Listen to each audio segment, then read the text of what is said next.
के रूप में उद्बोधन करेंगे। खूब जोरदार तालियों के साथ करेंगे।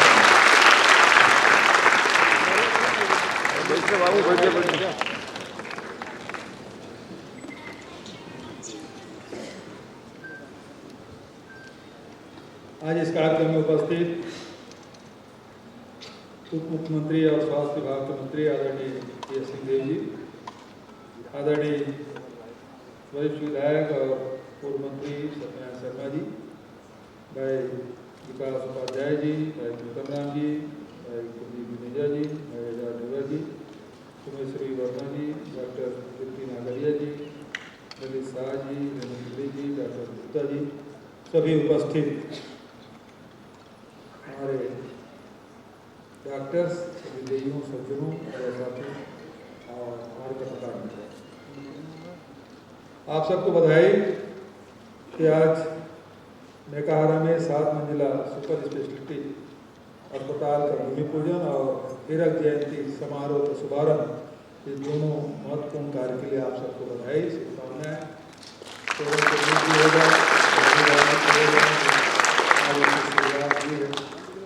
आप सबको बधाई। और इस प्रकार से बातें हुई, डॉक्टर साहब ने बहुत विस्तार से बात की है। 700 बिस्तर अस्पताल बनेंगे, किस प्रकार से बनेंगे, 7 मंजिला होगा, और जो मेडिकल कॉलेज जयंती के अवसर पर 60 साल पहले के जो शुरुआत हुई उसके बारे में बहुत विस्तार से उन्होंने बात की कि 60 साल का सफ़र किस प्रकार से रहा, कितने छात्र थे, कितने बेड थे, उसके बारे में बता दिया, उसके बारे में कहने की जरूरत नहीं है। लेकिन आज की जो आवश्यकता है उसके हिसाब से हम लोगों को इस युग में कदम से कदम मिला के चलना है, तो हमको किन किन चीज़ों की आवश्यकता होगी उसके हिसाब से हम लोग फॉलो करें। 5 साल के बारे में आदरणीय महाराज साहब ने बहुत विस्तार से आपसे चर्चा की। हालांकि 60 में था, विस्तार तो नहीं था, लेकिन महत्वपूर्ण बिंदु जरूर थे। छत्तीसगढ़ एक ऐसा प्रदेश था, हम लोग मध्य प्रदेश में, वो हमारा वो हिस्सा था छत्तीसगढ़ में, सबको भैया तब भी विधायक थे वहाँ पे मध्य प्रदेश में। बरसात के दिनों आते थे तो हमारा ध्यानाकर्षण या स्थगन लगता था कि बस्तर या सरगुजा में डायरिया से, मलेरिया से इतने लोगों की मौतें हो गई। वहाँ से यहाँ का ध्यानाकर्षण या स्थगन विधानसभा में उठाया जाता है। सब तो भैया सुन रहे हैं ना? लेकिन अब वो बीते दिनों की बात हो गई। मलेरिया उन्मूलन बस्तर से हमने शुरुआत की और पूरी छत्तीसगढ़ में इस अभियान को चलाया। और आज एक ऐसे संतोष हो रहा है कि जो पहले जो मलेरिया के जो परसेंटेज थे उसमें बहुत कमी आ गई। उसी प्रकार से बहुत सारी जो छोटी छोटी बीमारियां जिससे लोग ग्रसित होते थे और बाद में इलाज नहीं मिलने के कारण से वो रोग बढ़ जाता था, और तब मेकाहारा या प्राइवेट अस्पतालों में बड़ा दबाव रहता था। आज निचले स्तर से 8,000 क्लिनिक योजना से शुरू करके शहरी स्वास्थ्य केंद्र योजना, इनके माध्यम से बहुत सारी जो बीमारियां हैं, बहुत सारे इलाज हैं, बहुत सारे जो आपकी जांच है वहीं से मिलना शुरू हो जाता है, और बड़ी बीमारियों की जानकारी वहाँ से हो जाती है, तो तत्काल रिफर हो जाता है। तो इस प्रकार से आप देखेंगे कि उन बीमारियों में भी अब नियंत्रण बहुत ही प्रभावी ढंग से छत्तीसगढ़ में होने लगा है। आप देखेंगे कि किसी भी संस्था हो, किसी भी व्यक्ति हो, उसके जो परीक्षा है वो तब मांगा जाता है जब संकट के समय उसका व्यवहार किस प्रकार से रहता है और संकट में किस प्रकार से उसका सामना करते हैं। तो मैं इस मामले में कह सकता हूँ कि छत्तीसगढ़ में स्वास्थ्य विभाग में स्वास्थ्य, हमारे डॉक्टर हैं, नर्स हैं, पूरे स्टाफ हैं।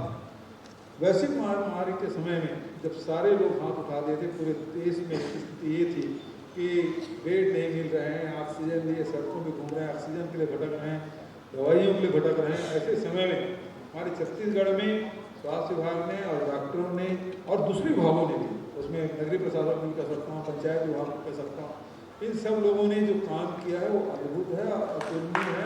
और ऐसे महामारी के बारे में मुझे जानकारी नहीं, तब उसका सामना करना, किस प्रकार से सामना करना, ये हमारे चाहे वो मेकाहारा तो बड़ा अस्पताल है, जिला अस्पताल है, हमारे ब्लॉक के अस्पताल हैं, और हमारे और मितानी लोगों ने जो काम किया है उसकी जितनी प्रशंसा की जाएगी। तो किसी भी संकट से लड़ाई लड़ने के लिए हमारी छत्तीसगढ़ की जो स्वास्थ्य टीम है पूरी तरह से तैयार है। तो आज इस बात की खुशी से आज आप सब अनेक क्षेत्र हैं जिसमें आप लोगों ने चाहे संस्थागत प्रसव की बात करें, चाहे और दूसरी बात करें, उसमें बड़ी सफलता आप सबने हासिल की। डॉक्टरों की भर्ती हो, स्टाफ की भर्ती हो, उसे भी पूरा किया। पहले जिला अस्पतालों में जांच नहीं होती थी, आप 10 से लेकर 70 प्रकार की जांच निःशुल्क करा रहे हैं, इलाज भी मुफ्त हो रहा है, दवाइयाँ भी पर्याप्त मिल रहा है। पिछली सरकार में तो आँख में दवाई डालते थे तो आँख खराब हो जाता था, नसबंदी करते थे तो मौतें हो जाती थी। कम से कम इन 5 वर्षों में इस प्रकार से भाग छत्तीसगढ़ के स्वास्थ्य विभाग को नहीं लगा, ये अपने आप को बड़ी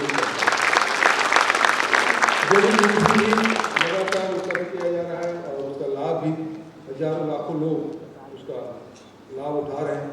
तो किस प्रकार से दवाई, किस प्रकार से इलाज आम जनता को मिल सके, ये कोशिश। और ICU के बारे में मैडम ने बताया कि 4 ICU कितने हैं, ICU हमारे बढ़ गए। डायलिसिस नहीं होते थे, डायलिसिस होने लगे। 26 अस्पताल हैं जहाँ निःशुल्क डायलिसिस के लिए। बहुत सारी चीज़ें हैं जो हम लोगों ने किया है। और इन 5 वर्षों में जो शासकीय अस्पतालों के विश्वसनीयता में कई गुना वृद्धि हुई है, वो आप सबकी मेहनत से हुई। मैं चाहिए तो ये तो स्थिति ये है कि चुनाव नज़दीक आ चुका है। आचार संहिता मैं समझता हूँ कि आज से 1 महीने पहले हम सब आचार संहिता के दौर से गुजर रहे होंगे, ज़्यादा दिन बचा नहीं। लेकिन मांग एक ऐसी चीज़ है जो कभी बंद होती नहीं है। आचार संहिता पहले भी होगी, आचार संहिता के बाद भी होगी, चुनाव के पहले भी, चुनाव के बाद भी, तो वो क्रम चलता रहेगा। लेकिन स्वास्थ्य एक ऐसी नेमत है जो सबको मिलना चाहिए और सबका स्वास्थ्य उत्तम हो, ये प्रयास किसी भी सरकार के लिए बहुत महत्वपूर्ण है और दिशा में लगातार छत्तीसगढ़ सरकार काम कर रही है।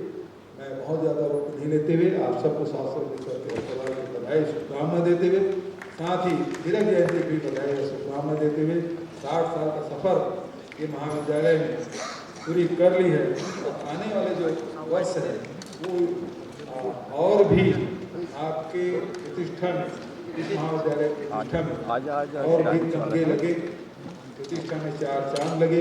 इसके लिए हम सबको मिलकर, सरकार को भी और संस्था से जुड़े हुए जितने भी अधिकारी, कर्मचारी, आप सबको और नागरिकों को, खासकर हमारे जनप्रतिनिधियों को, अब तो कुछ दिनों में बढ़िया हो गया, स्वास्थ्य और बढ़ेगा तो अच्छी संख्या और बढ़ेगा।